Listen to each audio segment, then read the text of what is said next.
जय हिंद। आज हम लोग पढ़ेंगे क्षारक के बारे में कि क्षारक क्या है, उसकी परिभाषा क्या है, आर्हेनियस ने उसकी परिभाषा को क्या बताया, उसका भौतिक गुण क्या है, रासायनिक गुण क्या है, इन सब के बारे में जानेंगे। इसके पहले वीडियो में हम बता चुके हैं आपको कि अम्ल के बारे में कि अम्ल क्या है, अम्ल की परिभाषा, अम्ल के भौतिक गुण, रासायनिक गुण और किन किन पदार्थों में कौन सा अम्ल पाया जाता है, लाल चटनी में कौन सा अम्ल पाया जाता है, टमाटर में कौन सा अम्ल पाया जाता है, इन सब के बारे में हम अगले वीडियो में आपको बता चुके हैं। तो आज का हमारा मेन टॉपिक होगा क्षारक। तो चलिए क्षारक को समझते हैं। तो जो क्षारक है इसकी उत्पत्ति अरबी भाषा का एक शब्द है। जो क्षारक की उत्पत्ति हुई हो अरबी भाषा की एक शब्द एल्कलिस हुई है, जिसका अर्थ होता है राख। इसकी परिभाषा को एक वैज्ञानिक हुए आर्हेनियस उन्होंने बताया था। तो आर्हेनियस के परिभाषा को समझने से पहले हम लोग इसकी सामान्य परिभाषा को समझते हैं कि इसकी सामान्य बोलचाल की भाषा में क्या परिभाषा है। तो जो क्षारक होता है वह स्वाद में तीखा होता है या कहें तो कड़वा होता है, और जो क्षारक जो होता है वह लाल लिटमस पत्र को नीला कर देता है। जब कोई जब क्षारक के विलयन में हम लोग लाल लिटमस पत्र को डुबाते हैं तो उसे कैसा कर देता, नीला रंग का कर देता है, तो वह क्षारक होता है। तो इसको परिभाषा हम लोग कह सकते हैं वे पदार्थ जो स्वाद में कड़वे होते हैं तथा लाल लिटमस पत्र को नीला कर देते हैं क्षारक कहलाते हैं। और आर्हेनियस की परिभाषा को आप समझते हैं कि आर्हेनियस ने उस परिभाषा को क्या बताया। तो आर्हेनियस के अनुसार वे पदार्थ जो जलीय विलयन में वियोजित होकर, अर्थात जल का एक विलयन बनाया जाए जिसमें क्या हो, वह वियोजित होकर OH माइनस आयन दे, क्षार कहलाता है। OH माइनस मतलब होता है हाइड्रा ऑक्साइड ऋण आयन, माइनस मतलब ऋण आयन दे तो वह क्षार कहलाता है। जैसे यहाँ पर कोई बीकर है जिसमें जल भरा हुआ है और जब हम लोग इसमें क्षार को मिलाते हैं तो यह इसमें OH माइनस आयन दे तो क्या कहलाएगा, क्षार। इसके हम लोग पहले वीडियो में पढ़ चुके हैं कि जब हम लोग जल से भरे बीकर में अम्ल को मिलाते थे तो वह H प्लस आयन देता था तो वह अम्ल होता था, और उसका ठीक अपोजिट जब वह OH माइनस आयन देगा तो वह क्षार होगा। अब चलिए हम लोग समझते हैं क्षारक के प्रकार कि क्षारक जो होते हैं वह कौन कौन से प्रकार के होते हैं। तो क्षारक को दो आधारों पर वर्गीकृत किया गया। पहला जल में घुलनशीलता के आधार पर और दूसरा सांद्रता के आधार पर। तो जल में घुलनशीलता के आधार पर एक है प्रबल क्षारक और एक है दुर्बल क्षारक। तो प्रबल क्षारक क्या है, तो जब हम लोग किसी क्षारक को जल में मिलाते हैं तो किसी, मान लीजिए कि हमने 50 ग्राम क्या मिलाया, कोई क्षारक मिलाया, तो वह जल में पूर्ण रूप से वियोजित हो गया। यानी 50 ग्राम हमने जो क्षारक मिलाया वो 50 ग्राम पूरा इसमें क्या होगा, वियोजित हो गया, उसमें मतलब टूट गया, पूरा उसमें घुल गया, तो होगा प्रबल क्षारक। यानी वे क्षारक जो जल में पूर्ण रूप से वियोजित होकर अधिक मात्रा में क्या देते हैं, OH माइनस आयन देते हैं, प्रबल क्षारक कहलाते हैं।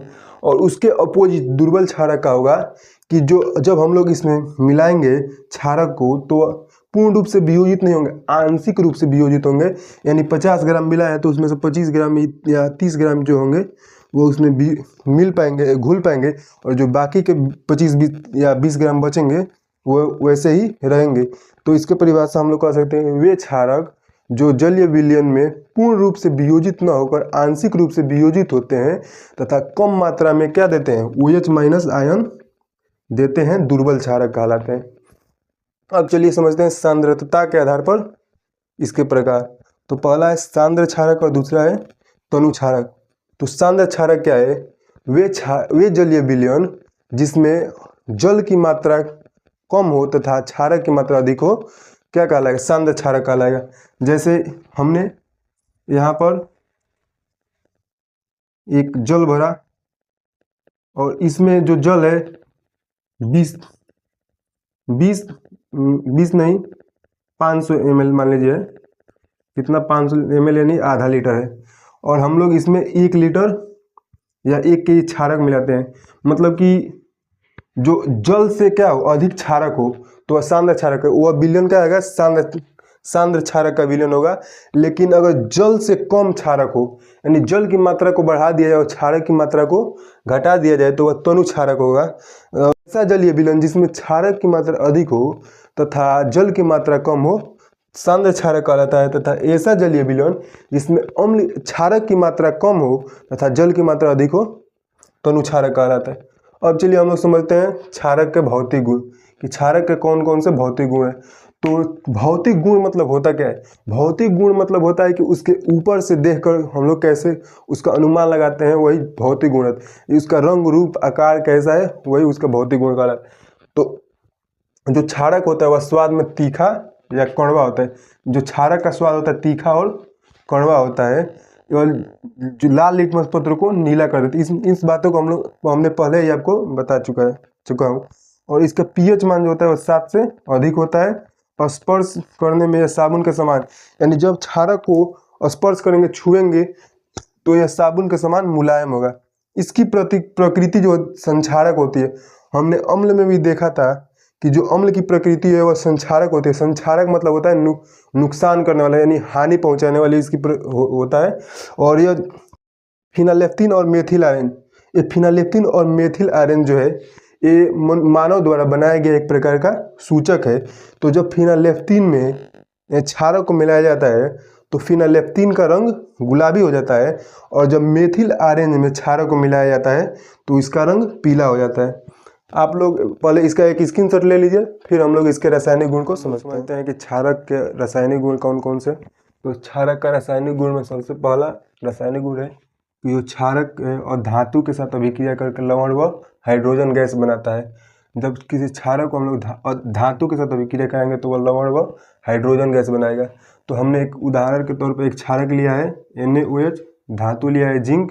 तो जब हम लोग इस NaOH का जिंक के साथ अभिक्रिया कराया तो हमें प्राप्त होता है Na2ZnO और H2। फिर NaOH को हम लोग कहते हैं सोडियम हाइड्रोक्साइड और Zn से होता है जिंक। जब हम लोग क्षारक को अधातु ऑक्साइड के साथ अभिक्रिया करते हैं, जब हम लोग किसी क्षारक को अधातु ऑक्साइड के साथ अभिक्रिया कराते हैं तो वह लवण व जल बनाता है। तो यहाँ पर क्षारक है CaOH का होल ट्वाइस, यानी कैल्शियम हाइड्रोक्साइड। तो जब हम लोग इसका कार्बन डाइऑक्साइड, कार्बन जो है एक अधातु है और ऑक्सीजन यानी ऑक्साइड, यानी अधातु का एक ऑक्साइड है जिसका हम लोग अभिक्रिया कराते हैं तो हमें CaCO3 कैल्शियम कार्बोनेट और H2O प्राप्त होता है। तो जब हम लोग किसी क्षारक का अधातु ऑक्साइड के साथ अभिक्रिया कराते हैं लवण व जल प्राप्त होता है। तीसरा हमारा रासायनिक अभिक्रिया है वह है क्षारक अम्ल से अभिक्रिया कराने पर लवण व जल बनता है। तो जब हम लोग किसी क्षारक का अम्ल से अभिक्रिया कराते हैं तो लवण व जल बनेगा। और क्षारक का जब किसी अम्ल से अभिक्रिया कराने पर लवण व जल बनने की जो अभिक्रिया होती है उनके बीच, उसे हम लोग उदासीनीकरण अभिक्रिया भी कहते हैं। यानी जब किसी अम्ल की और क्षार की अभिक्रिया होगी तो इनसे क्या बनता है, लवण व जल बनता है। और इसी अभिक्रिया को अम्ल व क्षार से लवण व जल बनने की अभिक्रिया को ही हम लोग कहते हैं उदासीनीकरण अभिक्रिया। तो जब हम लोग NaOH जो कि सोडियम हाइड्रोक्साइड एक क्षारक है और HCl हाइड्रोक्लोरिक अम्ल है, तो जब इन दोनों की हम लोग अभिक्रिया कराते हैं तो लवण NaCl बनता है जिसे हम लोग नमक कहते हैं और जल बनता है। तो प्रबल क्षारक और प्रबल अम्ल कहें तो अम्ल व क्षारक अभिक्रिया करके लवण व जल बनाते हैं। और जब अम्ल व क्षारक अभिक्रिया करते हैं तो एक दूसरे के प्रभाव को नष्ट कर देते हैं।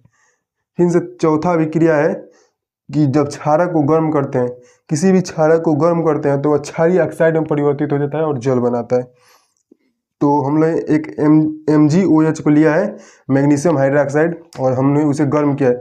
ये जो त्रिभुज जैसा सिंबल दिखाई दे रहा है यह गर्म करने का सिंबल है कि जब किसी भी चीज़ को गर्म किया जाता है तो उसे केमिस्ट्री में इस चिन्ह द्वारा लिखते हैं।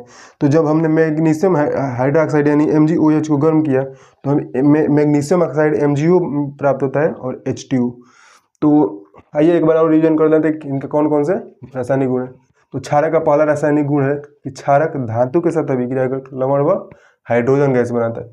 दूसरा, क्षारक अधातु ऑक्साइड के साथ अभिक्रिया करके लवण व जल बनाता है। तीसरा, क्षारक और अम्ल परस्पर अभिक्रिया करके एक दूसरे के प्रभाव को नष्ट कर देते हैं, लवण व जल बनाते हैं। और चौथा है जब किसी क्षारक को गर्म करते हैं तो वह क्षारीय ऑक्साइड और जल बनाता है। आप लोग एक स्क्रीनशॉट ले